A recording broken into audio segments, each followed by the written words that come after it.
Nginibingelele ekhaya lamaphupho. Uma umusha la ekhaya sicela ukuthi ushaye u-subscribe ukuze ngokulandelayo ungaphuthelwa uma sifaka ividiyo. Ukubaluleka-ke kokuthi u-subscribe, senzela ukuthi uma ubuza umbuzo kwi-comment, sithi masibuya nevidiyo eyimpendulo, i-notification izongena kumakhalekhukhwini wakho, ebese ividiyo-ke uyayibona ngokushesha kanjalo. Kanti uma unga-subscribe-ile, angeke uze ubone nhlobo ukuthi cha, impendulo usuyitholile. Ngakho-ke uma unombuzo buza kwi-comment sizokwenzela ividiyo.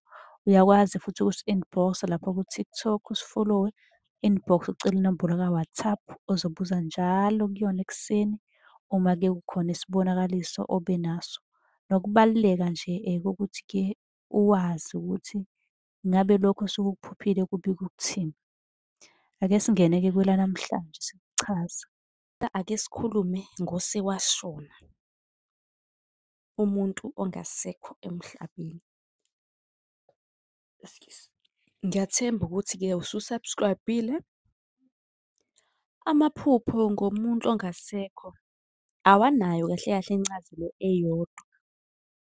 Ningizwisise, ngithi awanayo incazelo eyodwa amaphupho ngomuntu ongasekho. Kuya ngokuthi-ke lowo muntu ongasekho sinjani isimo sakhe ebusweni, okanye yena usuke enzani, wenzani, ngabe uyakhala, ngabe uyahleka, ngabe uyadla, ngabe uyageza.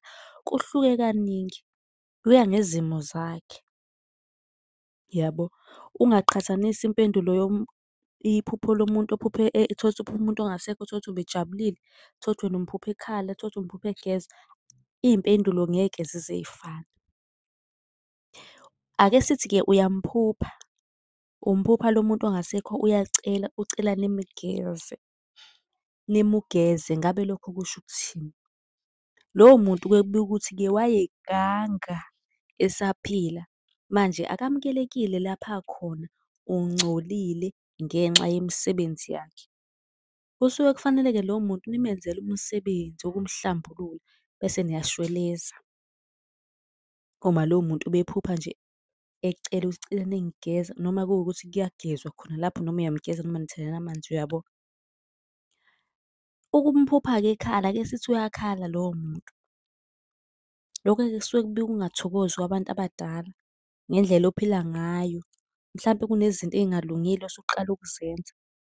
Kuzomele ushintshe iy'ndlela zakho, ushintshe nje indlela owenza ngayo. Kungenjalo, lokho kuzokulethela amabhadi.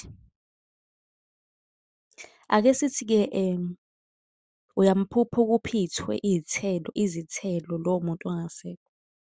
Lokhu kusuke kubika ukuphika umntwana. Kungekudala uzothola umntwana, lowo mntwana uyisipho esivela kubantu abadala.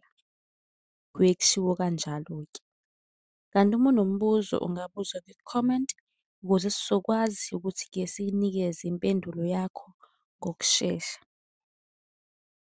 Uyakwazi ukusi-inbox-a ucele inamba ka-WhatsApp la ozosibuza khona njalo ekuseni uma-ke ube nephupho.